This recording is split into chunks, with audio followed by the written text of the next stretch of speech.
desarrollar el planteamiento acerca de la necesidad de una historia visual, definida por otros criterios a lo que se tiene en la actualidad.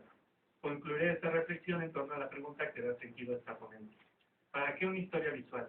Es importante ilustrar los libros, las series, las películas, etcétera, sobre todo en este mundo en el que estamos dominados por la imagen, y la imagen es un papel fundamental y la vemos en todos lados.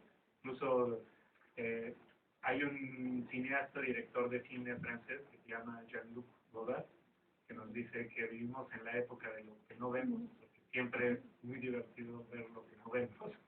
Es decir, que hace este juego de palabras respecto a que todo el tiempo estamos amarrados a las pantallas, y las pantallas nos dicen lo que no vemos, lo que no estamos.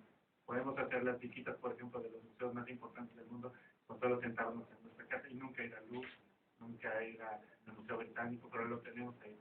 Entonces, es importante, creo que esta reflexión. Entonces, bueno, voy a comenzar con esta comparación. Esta es la primera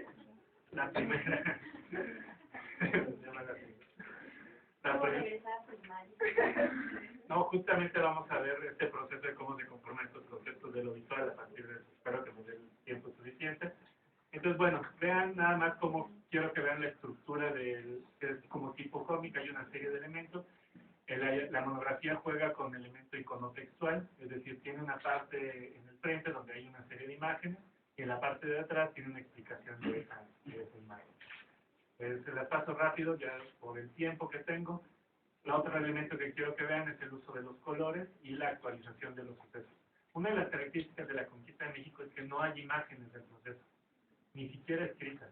Es interesante que la mayoría de los textos de crónicas relacionadas con ese acontecimiento se escribieron alrededor de 5 años después. Normalmente todos los acontecimientos históricos se basan en la cuarta carta de relación de Hernán Cortés y en la historia verdadera de la conquista de Garnet. Las dos se escribieron casi 5 años después de 1521. Imagínense qué tan históricas pueden ser que alguien escribiera. Obviamente los objetivos eran diferentes. Y en el plano de las imágenes, cuando se empiezan a hacer imágenes y códices de este suceso, son hasta 1540 aproximadamente, para que vean la distancia. En ese sentido, y como lo mencionaba en el caso de Jean-Luc Godard, qué bonito es ver lo que no podemos ver, ¿no? Es una recreación de algo que no sabemos cómo fue, pero estamos viendo.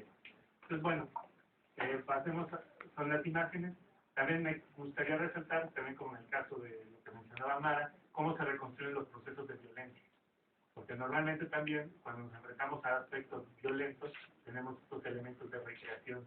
Y por eso nos encantan estas películas de Hollywood. Porque la violencia no se ajena y en realidad no nos involucra, pero esta pantalla nos marca esta división social entre lo que vemos y lo que nos afecta. Un poco esta construcción de la memoria. Bueno, nada más en términos generales, quiero que vean cómo se construyen estos aspectos de gestualidad. Es decir, tenemos esta imagen del libro vaquero donde dice el personaje, el bueno, y dice, ahora recuerdo todo, eres causante de mis pesadillas. Ahora imagínense este mexica actualizado, con esta arma del Señor de los Anillos, poderoso, pegándole al español en ese momento, diciéndole, esto eres la cuestión de las pesadillas. Lo interesante de este proceso es que los indios en ese momento van ganando la batalla. Entonces, interesantísimo cómo están venciendo a los nazis. Incluso lo vemos en este personaje, ¿no? Que lo están poniendo de rodillas y lo está sometiendo. Esta bravía, esta bizarría con la que peleaban los mexicas.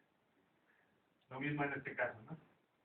Su coraje le hizo ser certera en sus balazos y los sicarios que se aprovecharon cayeron muertos. Vemos cómo este personaje, este indio, casi desnudo, que tiene mucha tecnología, ataca a este personaje que anda a caballo y tiene armadura. Vean, los códigos visuales son muy parecidos. Porque esta estrategia de poner el personaje echado para atrás, ponerlo de 3/4 de espaldas, es decir, nos está involucrando en el proceso de la visualidad. Lo mismo en este caso, de los muertos, de la derrota. Vemos cómo se están colocando el personaje, cómo se colocan los brazos, la compresión, y notan los elementos comunes. No me voy a detener mucho en las descripciones porque me interesa más el contenido.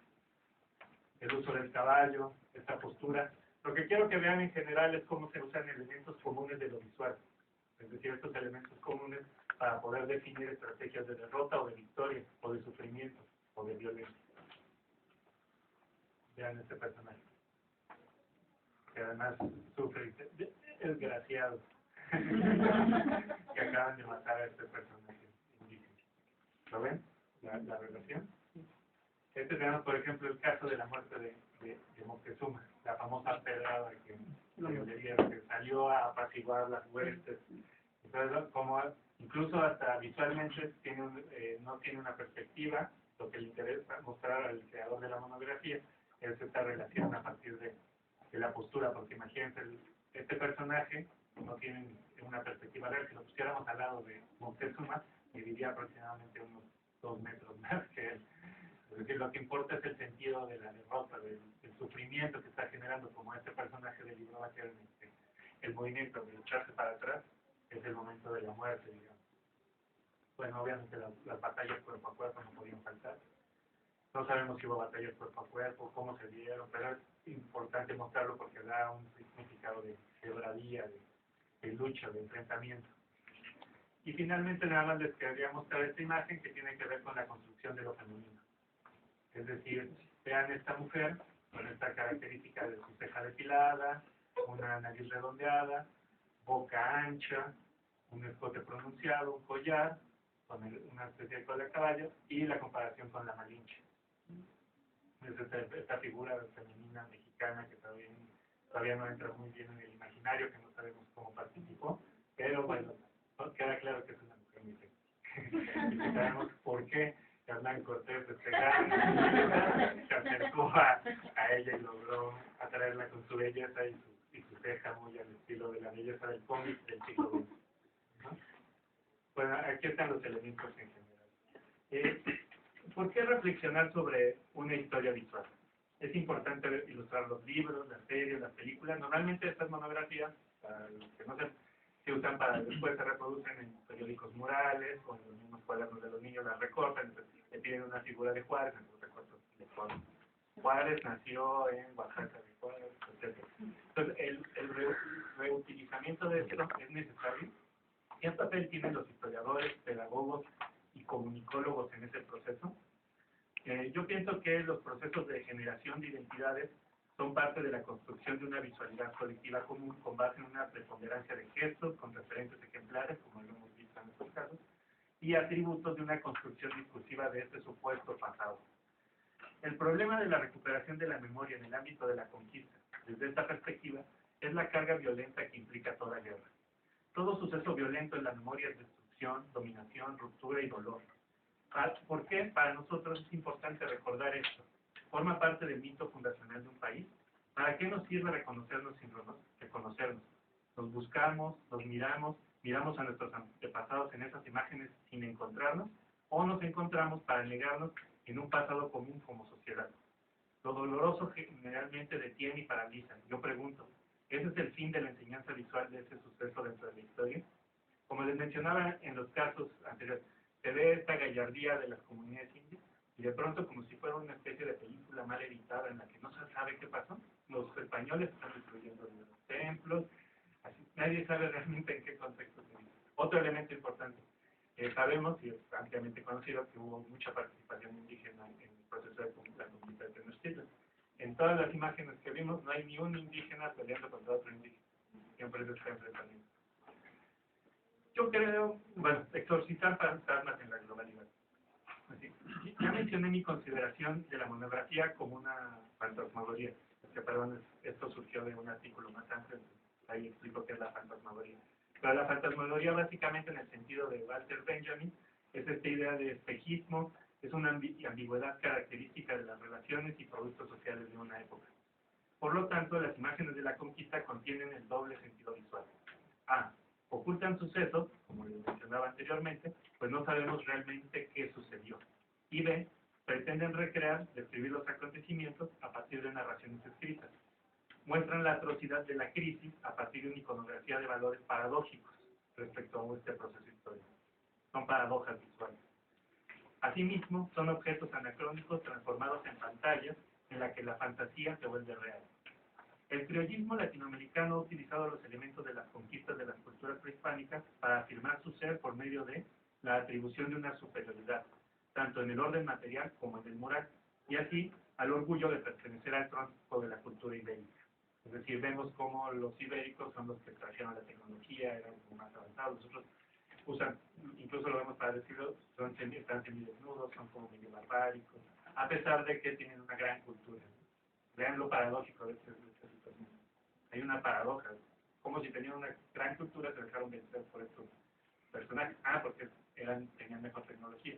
Bueno, pero si tenían tecnología, los otros eran más valerosos. Entonces, si tenían más... Entonces empieza a haber un juego en el que no entendemos. ¿Y qué elemento conjunta todo ese proceso? La religión. No, pues es que llegó la religión y la religión fue la que apaciguó a todos. Y de ahí brincamos hasta la Virgen de Guadalupe. Es el gran brinco histórico, el gran discurso de la evangelización.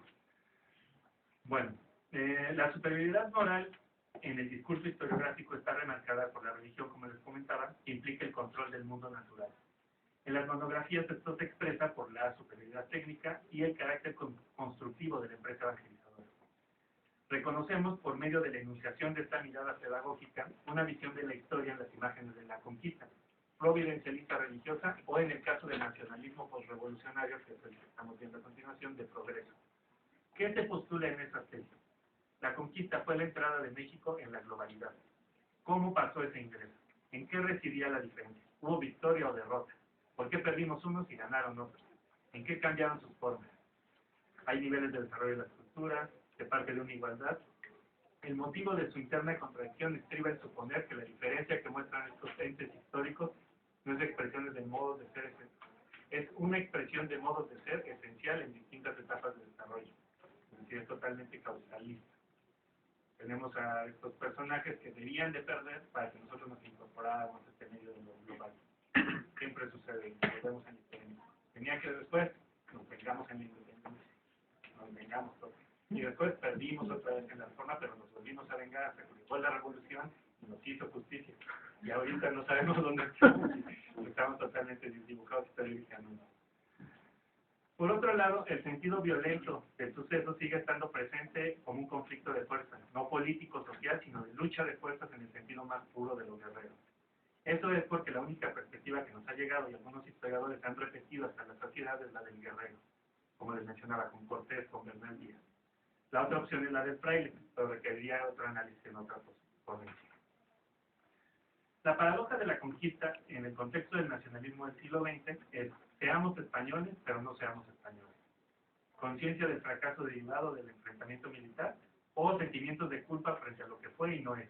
Por eso esta animadversión. La importancia de la imagen visual es la manera en que recreamos nuestra memoria y la identidad colectiva respecto al pasado. La forma en que imaginamos nuestros pasados es la manera en que las vivimos y los traemos al presente. La manera en que los observamos también es la forma en que nos conectamos y nos transforman en experiencias, que eso se traduce y nos indica en decisiones sociales. Es evidente para la historiografía contemporánea que no hay eventos desnudos, hechos llanos o datos simples. Todos dependen de una organización discursiva o de un montaje con base en estrategias arquetípicas para generar este pasado como mitos heroicos. Yo pregunto, ¿las imágenes nos están dadas o las creamos? ¿Existe la posibilidad que un historiador puede permitirse hacer imágenes o los comunicólogos hacen imágenes? Sería mi pregunta. La respuesta, yo considero, y lo podemos ver en el debate, es afirmativa. La historia es todo. No solo las citas, las referencias eruditas, los referentes científicos, la organización de hipótesis. Se puede regresar a la historia en su sentido artístico. La historia puede ser una obra de arte, como lo vimos en el caso de las monografías, pero a partir de códigos que nos conecten todos. La novelista Siri Husband menciona que escribir literatura de ficción es como recordar cosas que nunca han pasado. Frente a esto, yo preguntaría, ¿recrear procesos históricos sin imágenes será como recordar cosas que pasaron en algún momento? Son historias recordadas, no ficción, por lo tanto, se deben tratar de esa manera. El pasado histórico puede ser una forma de dignificar el presente, que quede claro. No propongo una historia apologética, tampoco de las imágenes, ni reivindicativa, tampoco quiero que se reivindique a los indios o que reivindique a los españoles, sino propongo una historia que reivindique o que no genere un ser o un destino de vida, es decir, que no genere esencialismos culturales, como lo estamos viendo en la monografía.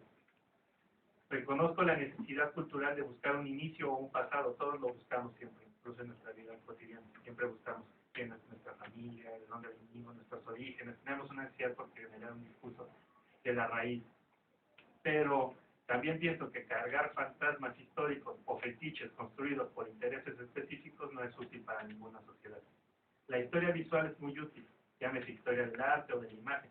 No obstante, una vez localizados, buscados y creados los fantasmas, se deben dejar ir, como debería ser el caso de la trifulca entre panos y nahuas del fantasma visual de la conquista.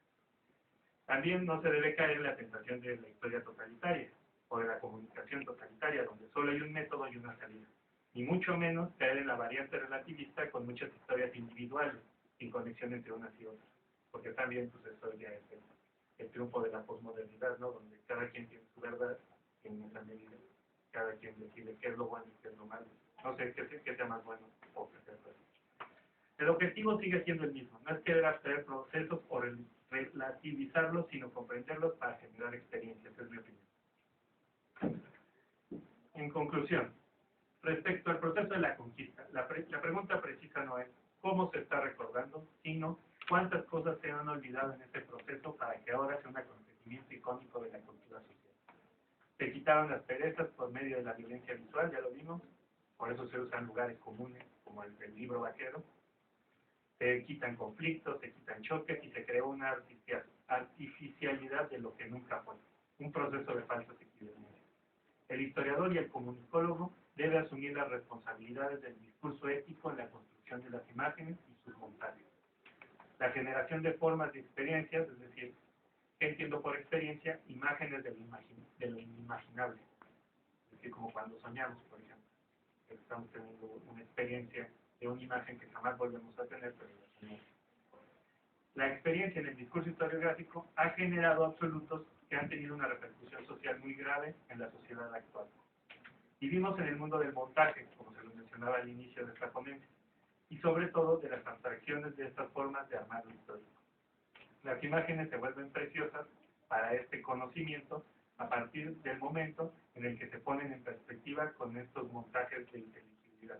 Es decir, el planteamiento que hago es que el historiador lo que hace es usar la imagen, porque la imagen nos está hablando del pasado.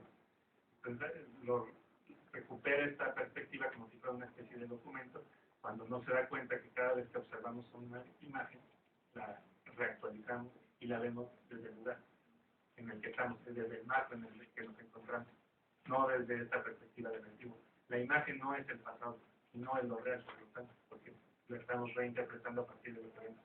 ¿Qué es más importante analizar? ¿Lo que está en la imagen o nuestra perspectiva con todos nuestros prejuicios, nuestros miedos, nuestras posibilidades? Entonces es una pregunta que les doy. Y para ustedes como psicólogos, que lo tomen en cuenta, porque si tienen que hacer un reporte periodístico, por ejemplo, obviamente están falseando el reporte en la medida en que les ponen una perspectiva en la sociedad, pero también es necesario poner imágenes porque tenemos que ver la imagen. Entonces, ¿cómo encontrar esta dicotomía? Finalmente, la conquista no fue el origen de la nación mexicana. Los textos visuales del siglo XX nos indican que el pasado fue muy anterior. Lo llaman milenario, culturas ancestrales. Este hecho, históricamente hablando, no fue el cataclismo de la mexicanidad. No hay una esencia de lo mexicano. El historiador, el artista, el comunicólogo debe aprender a controlar los procesos de creación de montajes de imágenes para reconocer el juego entre el tiempo y la memoria, y así evitar estos discursos generalizadores y traumáticos, ¿no? En una sociedad actual que ya tiene suficientes problemas para decirse en forma de historietas que sus antepasados fueron conquistados. Bueno, muchas gracias.